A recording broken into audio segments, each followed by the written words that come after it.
উকবা ইবনে আমের রাদিয়াল্লাহু তাআলা আনহু থেকে বর্ণিত, রাসূলুল্লাহ সাল্লাল্লাহু আলাইহি সাল্লাম বলেছেন, আমি তোমাদেরকে এমন 3টি সূরার কথা বলছি যা তাওরাত, ইনজিল, জবুর এবং কোরআনে অবতীর্ণ হয়েছে।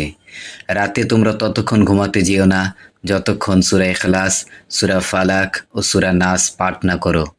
উকবা বলেন, আমি সেদিন থেকে কখনো এ আমল পরিত্যাগ করিনি।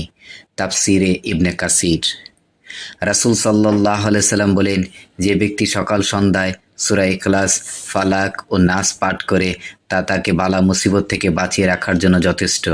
ইবনে কাসির।